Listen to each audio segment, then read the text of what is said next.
BNP মহাসচিব মির্জা ফখরুল ইসলাম আলমগীর বলেছেন, নির্বাচনের পর ক্ষমতায় কে আসবে তা বড় বিষয় নয়, তবে নির্বাচনের আকাঙ্ক্ষাকে জোর করে বিতর্কিত করার চেষ্টা করলে জনগণ আবার তার অধিকার হারাবে, আবারও অন্য শক্তি মাথাচাড়া দিয়ে উঠবে। জাতীয় প্রেসক্লাবে শহীদ আসাদের ৫৬তম শাহাদাত বার্ষিকী উপলক্ষে আলোচনা সভায় তিনি এসব কথা বলেন। অন্তর্বর্তী সরকার নিরপেক্ষ না থাকলে নির্বাচনের সময় নিরপেক্ষ সরকারের প্রয়োজন হতে পারে বলেও মন্তব্য করেন তিনি। মাহবুব সৈকতের রিপোর্ট। ১৯৬৯-এর ২০ জানুয়ারি ঢাকা মেডিকেল কলেজের সামনে পুলিশের গুলিতে শহীদ হন ছাত্রনেতা মোহাম্মদ আসাদুজ্জামান। তারই আত্মত্যাগ স্বৈরশাসন বিরোধী চলমান আন্দোলনকে আরও বেগবান করে। পরবর্তীতে গণ অভ্যুত্থানের মাধ্যমে পতন হয় স্বৈরশাসক জেনারেল আইয়ুব খানের। জাতীয় প্রেসক্লাবে শহীদ আসাদের মৃত্যুবার্ষিকী উপলক্ষে আলোচনা সভায় বক্তব্য রাখেন ৯০-এর গণ অভ্যুত্থানের সামনের সারিতে থাকা তৎকালীন ছাত্র এবং যুব নেতারা। দ্রুত নির্বাচন দিয়ে গণতান্ত্রিক সরকারের কাছে ক্ষমতা হস্তান্তর হবে, এটাই আজকে জাতির প্রত্যাশা। প্রধান অতিথির বক্তব্যে আগামী নির্বাচন কেন দ্রুত প্রয়োজন তার যৌক্তিকতা তুলে ধরেন বিএনপি মহাসচিব। নির্বাচন যেটা থেকে আমরা প্রায় ১৫ বছর বঞ্চিত, এই নির্বাচনের মাধ্যমে আমাদের জনগণ তারা তাদের প্রতিনিধিকে নির্বাচিত করবার একটা সুযোগ পাবেন। এই ধরনের নির্বাচন যদি দ্রুত না হয়, সময় ক্ষেপণ করা হয়, তাহলে সেখানে অন্যান্য শক্তিগুলো মাথা চাড়া দিয়ে উঠতে থাকে এবং তখন জনগণের যে চাহিদা, সেই চাহিদা থেকে তারা পুরোপুরিভাবেই বঞ্চিত হয়। ন্যূনতম বিষয়গুলোতে জাতীয় ঐক্যমতের উপরও গুরুত্ব আরোপ করেন তিনি। বলেন, কোনোভাবেই ২৪-এর শহীদের আকাঙ্ক্ষা বৃথা যেতে দেয়া যাবে না। আমরা এখনো দেখছি যে আমাদের আমলাতন্ত্র আগের যে ব্যবস্থা ছিল সেই ব্যবস্থায় তারা এখনো সচিবালয় থেকে শুরু করে সমস্ত প্রশাসনে তারা একইভাবে তাদের ভূমিকা পালন করছে, কোনো রকম রদবদল হয়নি। জাতীয় প্রেসক্লাবের অপর এক হলে শহীদ রাষ্ট্রপতি জিয়াউর রহমানের জন্মবার্ষিকীর আলোচনা সভায় তার জীবন ও কর্ম তুলে ধরেন বিএনপির স্থায়ী কমিটির সদস্য সেলিমা রহমান। জাতীয় প্রেসক্লাবের বাইরে অপর এক কর্মসূচিতে বাংলাদেশের আভ্যন্তরীণ রাজনীতিতে ভারতীয় হস্তক্ষেপের সমালোচনা করেন বিএনপি চেয়ারপারসনের উপদেষ্টা জয়নুল আবেদিন ফারুক। বাংলাদেশের আভ্যন্তরীণ রাজনীতি নিয়ে আর কখনো মাথা ঘামাবেন না। মাহবুব সৈকত, মাইটিভি, ঢাকা। গণতন্ত্র কিংবা অভ্যুত্থানের আকাঙ্ক্ষা বিরোধী কোনো পরিকল্পনা হলে বিন্দু পরিমাণ ছাড় দেওয়া হবে না বলে হুঁশিয়ারি দিয়েছেন তথ্য উপদেষ্টা নাহিদ ইসলাম।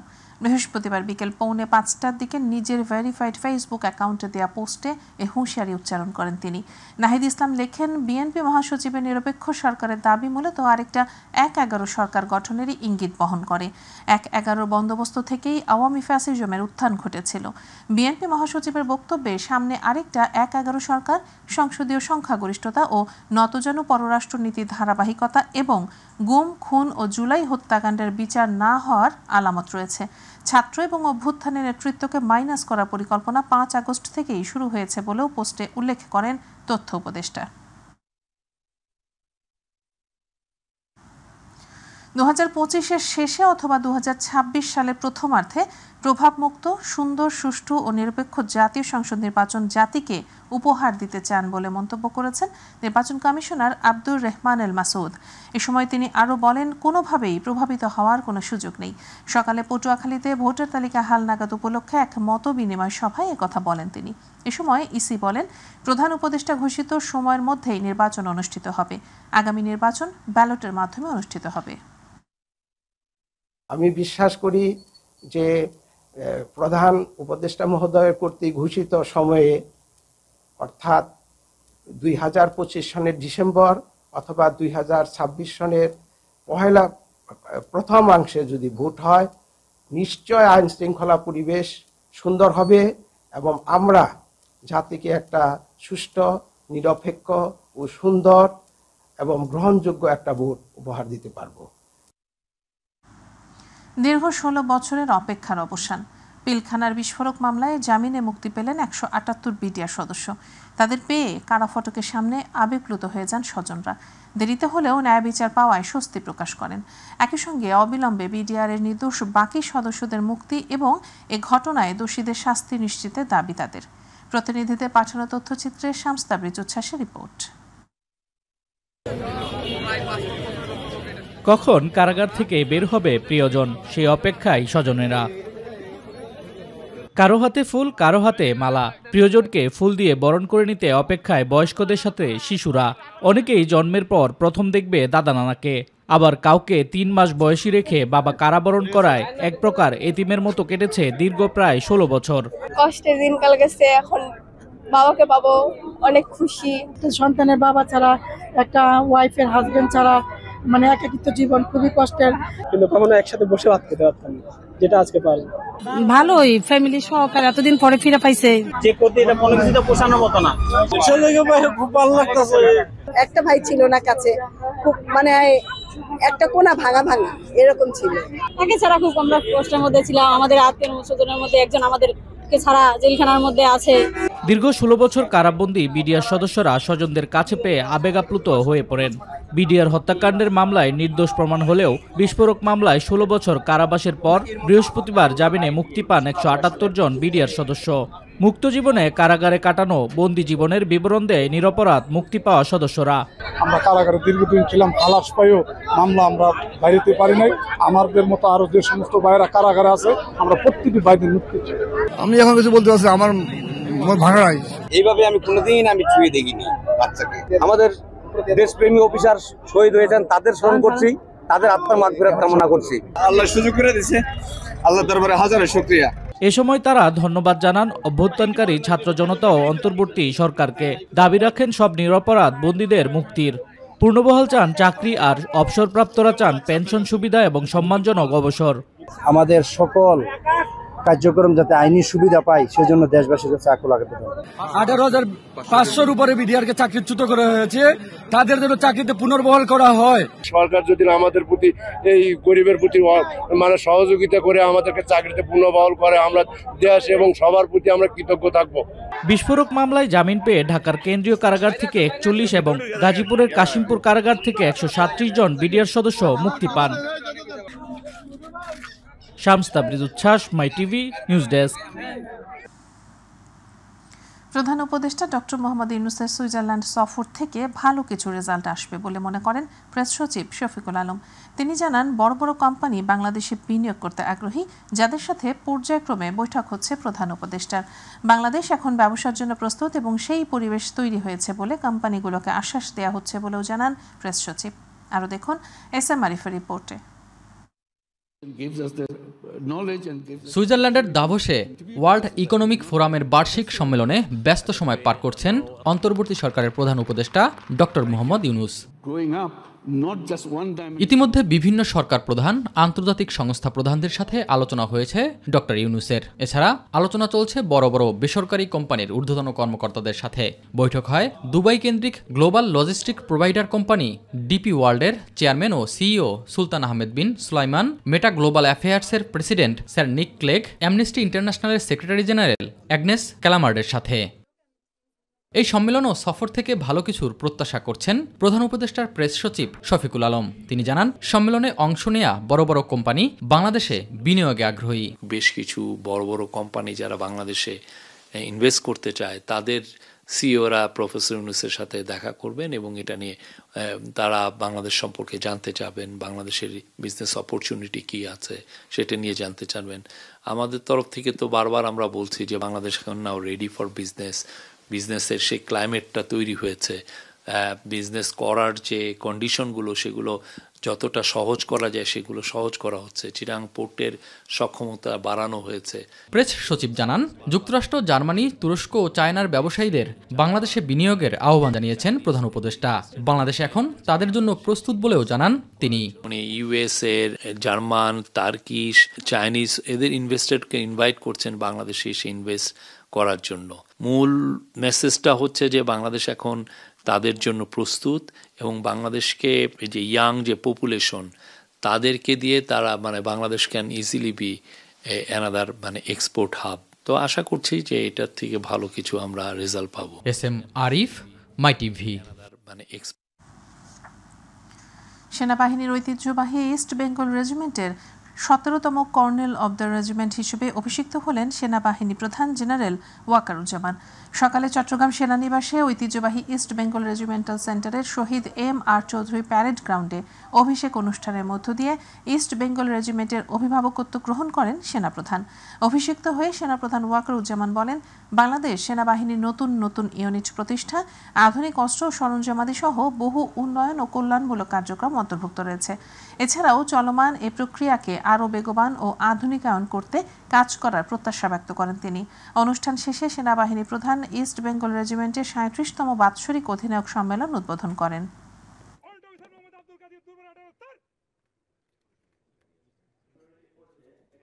আমি আশা করব ইস্ট বেঙ্গল রেজিমেন্টের প্রতিটি সদস্য তাদের উপর অর্পিত দায়িত্ব সর্বোচ্চ শৃঙ্খলা পেশাদারিত্বের সাথে পালন করবে।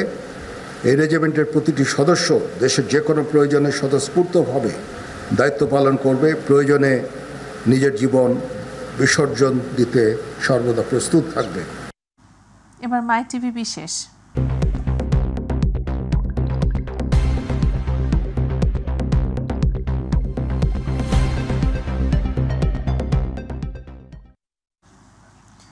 কর্তৃপক্ষের যথাযথ নজরদারির অভাবে রাজধানীর বিভিন্ন সরকারি হাসপাতালের প্রবেশ মুখে নিয়ম বহির্ভূত কাঁচা পাকা স্থাপনা গড়ে ওঠার কারণে দিন দিন ব্যাহত হয়ে পড়েছে সাধারণ মানুষের স্বাভাবিক চলাচল। শুধু তাই নয়, নগরীর হাসপাতালে আশপাশের ফুটপাত এখনও হকারদের দখলে থাকায় নানা বিড়ম্বনার শিকার হচ্ছেন চিকিৎসা সেবা নিতে আসা মানুষজন। জাহিদ আহমেদ বাবুর বিশেষ রিপোর্ট। কে শোনে কার কথা, যখন যে তখন সে, এটি যেন এখন নিয়মে পরিণত হয়ে উঠেছে রাজধানীর ফুটপাত দখলের ক্ষেত্রে। আর তাই তো সময় পরিবর্তন হলেও নগরীর চিরচেনা ফুটপাতের এই চিত্র যেন দেখা দিল ঠিক আগের নিয়মেই। নগরীর ফুটপাত দখলের এই চিত্রটি রাজধানীর শহীদ সোহরাওয়ার্দী হাসপাতালের প্রবেশমুখের দৃশ্য। হাসপাতালের দেয়াল ঘেঁষে ফুটপাতে গড়ে ওঠা এসব কাঁচা পাকা স্থাপনা বসানোর ফলে এসব স্থানে ধাক্কাধাক্কি যেন সবার নিত্যদিনের সঙ্গী।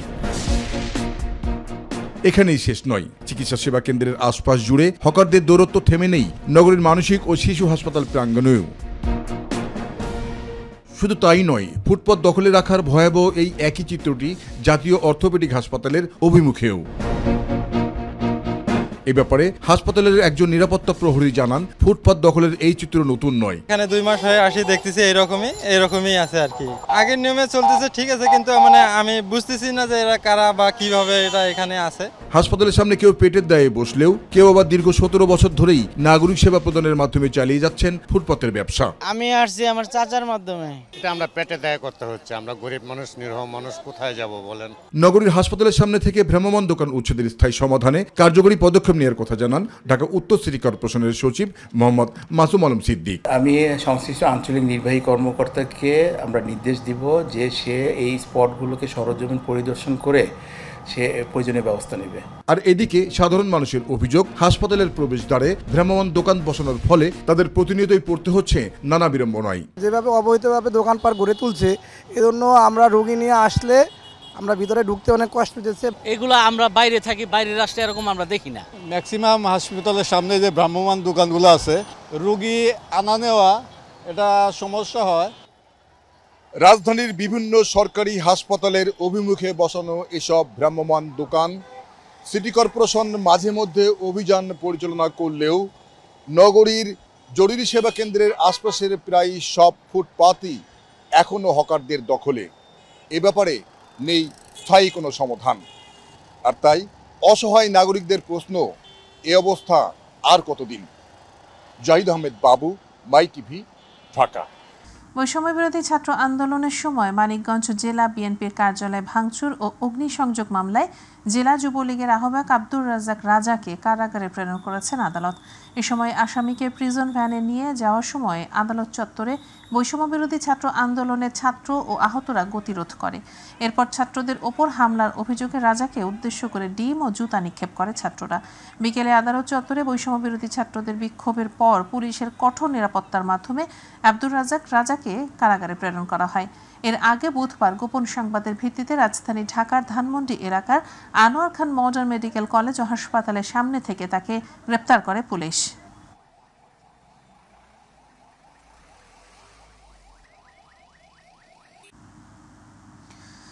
সীমান্তের সুরক্ষায় বিজিবি যথেষ্ট, কাজে ব্যাঘাত না ঘটানো এবং নিরাপত্তার স্বার্থে বিজিবি না ডাকলে নো ম্যানস ল্যান্ডের পাশে এলাকাবাসীকে না যাওয়ার অনুরোধ জানিয়েছেন 59 বিজিবির অধিনায়ক লেফটেন্যান্ট কর্নেল গোলাম কিবরিয়া। তিনি বলেন, কাজের বিঘ্ন ঘটাবেন না। বিজিবির হাতে অস্ত্র রয়েছে, ট্রেনিং রয়েছে, মনোবল আছে, পিছনে 18 কোটি মানুষ রয়েছে। এ কারণে ভয় পাওয়ার কোনো কারণ নেই। সীমান্তে চোরাচালান রোধে ও জনসাধারণের নিরাপত্তায় সচেতনতা বৃদ্ধির লক্ষ্যে বিকেলে চাঁপাইনবাবগঞ্জের শিবগঞ্জ উপজেলার সীমান্তে উপজেলার বিনাদপুর ইউনিয়নে চৌকা বিওপির দায়িত্বপূর্ণ এলাকায় স্থানীয় এলাকাবাসীর সঙ্গে মত বিনিময় সভায় তিনি এসব কথা বলেন। এ সময় চোরাচালান রোধে, দেশের সীমান্ত সুরক্ষা ও নাগরিক নিরাপত্তা নিশ্চিত করতে বিজিবিকে সব ধরনের সহযোগিতা করার আহ্বান জানান। জিরো লাইনে দাঁড়ায় আছি, আপনাদের এখানে আসার দরকার নাই। আমি এনাফ বিএসএফ কে সাইজ করার জন্য, বুঝতে পারছি। যখন আমার প্রয়োজন হবে তখন আমি বলবো ঠিক আছে, আমাদের গ্রামবাসীকে নিয়ে আসো, আমরা সাইজ করি। তা আমি না ডাকলে আপনারা ওখানে ভিড় করে আমাদের কাজকে ব্যাঘাত ঘটাবেন না। আমাদের হাতে অস্ত্র আছে, আমাদের ট্রেনিং আছে, সর্বশেষ হচ্ছে আমাদের মনোবল আছে, এবং আমাদের পিছনে 18 কোটি মানুষ আছে না? তো 18 কোটি মানুষ থাকতে আমার কি ভয় পাওয়ার কোনো কারণ আছে? কোনো সরকারের পক্ষেই শ্রমিকদের দাবি মানা সম্ভব নয় বলে জানিয়েছেন শ্রম ও কর্মসংস্থান উপদেষ্টা ব্রিগেডিয়ার জেনারেল অবসরপ্রাপ্ত এম সাখাওয়াত হোসেন। সচিবালয় বেক্সিমকো ইন্ডাস্ট্রিয়াল পার্কের শিল্প প্রতিষ্ঠানসমূহে শ্রম ও ব্যবসায় পরিস্থিতি নিয়ে আয়োজিত সংবাদ সম্মেলনে তিনি অভিযোগ করে বলেন, উদ্দেশ্য প্রণোদিতভাবে রাস্তা অবরোধ ও গাড়ি ভাঙচুর করা হচ্ছে। এ সময় বাণিজ্য উপদেষ্টা শেখ বশির উদ্দিন বলেন, শুধু পোশাক সেক্টরই নয়, সারা দেশকে অস্থিতিশীল করার ষড়যন্ত্র চলছে। আরও জানাচ্ছেন রাকিব হাসান। সম্প্রতি ম্যানেজমেন্টের মাধ্যমে বেক্সিমকো ইন্ডাস্ট্রিয়াল পার্কের 12টি ফ্যাক্টরিতে লেঅফ ঘোষণা করেছেন কর্তৃপক্ষ। লেঅফ প্রত্যাহার করে ফ্যাক্টরিগুলো খুলে দেওয়ার দাবিতে বুধবার গাজীপুরে ঢাকা টাঙ্গাইল মহাসড়ক অবরোধ ও যানবাহনে ভাঙচুর চালায় শ্রমিকরা। এমন পরিস্থিতিতে বিকেলে সচিবালয়ে আয়োজিত সংবাদ সম্মেলনে প্রতিষ্ঠানগুলোর সার্বিক চিত্র তুলে ধরেন শ্রম ও কর্মসংস্থান উপদেষ্টা এবং বেক্সিমকো ইন্ডাস্ট্রিয়াল পার্কের শিল্প প্রতিষ্ঠান শ্রম ও ব্যবসায় পরিস্থিতি পর্যালোচনা সংক্রান্ত উপদেষ্টা পরিষদ কমিটির আহ্বায়ক এম সাখাওয়াত হোসেন। বেক্সিমকো ইন্ডাস্ট্রিয়াল পার্কে অবস্থিত 32টি ফ্যাক্টরির বিপরীতে আবার নোট করেন 29,925 কোটি টাকা সহ বেক্সিমকো লিমিটেডের মোট ব্যাংক ঋণ আজকে প্রায় 40,000 কোটি টাকারও বেশি। এটা হয়তো আর কয়েকদিন পরে আমরা আরও এক্স্যাক্ট ফিগারটা দিতে পারবো। এর মধ্যে শুধুমাত্র জনতা ব্যাংকের পাওনা 23,285.42 কোটি টাকা, হাজার কোটি টাকা। ম্যানেজমেন্ট অর্থাৎ মালিকরা এই অর্থ কোথায় নিয়ে গেছেন এটা আমরা এখনো বলতে পারবো না, বাট এই টাকা মনে করা হয় যে দেশের মধ্যে নেই, থাকলে হয়তো আমরা জানতে পারতাম। তিনি অভিযোগ করেন, উদ্দেশ্য প্রণোদিতভাবে রাস্তা অবরোধ ও গাড়ি ভাঙচুর করা হয়েছে। বেশ কিছুদিন মোটামুটি তাদের সাথে কথাবার্তা বলে আমরা একটা শান্ত পরিবেশে ছিলাম। হঠাৎ গতকালকে বা তার আগের দিন তারা একটা সমাবেশ করে বলছে যে তাদের কাছে 3টা দাবি, এবং যেই দাবিগুলো আমার মনে হয় যে কোনো সরকারের পক্ষে মিটা সম্ভব নয় এবং অত্যন্ত অযোগ্য। সংবাদ সম্মেলনে বাণিজ্য উপদেষ্টা শেখ বশির উদ্দিন বলেন, সরকার এতদিন আন্তরিকভাবে চেষ্টা করেছে ফ্যাক্টরিগুলো চালিয়ে নেয়ার। বেক্সিমকোতে 40,000 শ্রমিক বলা হচ্ছে, আমাদের একটা প্রাথমিক তদন্তে আমরা প্রায় 40% লোকের কোনো বাস্তবতা পাইনি। সো আমরা এটা একদম একেবারেই প্রাথমিক। সো অনেক তথ্য তৈরি করা হচ্ছে উত্তেজনা সৃষ্টি করার উদ্দেশ্যে, এবং এই উত্তেজনার ক্ষেত্রে আপনারা যারা মিডিয়াতে কাজ করেন, আপনারা অনুসন্ধানী সাংবাদিকতা করে প্রকৃত সত্যকে উদ্ঘাটিত করবেন এবং দেশকে সাহায্য করবেন বলে আশা রাখি। রাকিব হাসান, মাইটিভি, ঢাকা। তরুণ প্রজন্ম নতুন বাংলাদেশ চায়, সেভাবে দেশ গড়তে প্রতিশ্রুতিবদ্ধ অন্তর্বর্তী সরকার বলে জানিয়েছেন প্রধান উপদেষ্টা ডক্টর মোহাম্মদ ইউনূস। বিশ্ব অর্থনৈতিক ফোরামের আলোচনায় তিনি একথা জানান। প্রধান উপদেষ্টা বলেন, গত 15 বছরে ভুয়া বিচারের নামে জেল ফাঁসি হয়েছে। বাংলাদেশে যা হয়েছে অন্যদের জন্য তা শিক্ষণীয় বলেও জানান doctor Yunus. With the 16 years of term that the old regime was running the country, we had 3 elections, no vote. And then young people are coming at the voting age. For the first time they become voters. Every year they become voters. All these young people who became voters over these 16 years didn't have a chance to vote for the first time in their life. জানাবো বাণিজ্য সংবাদ।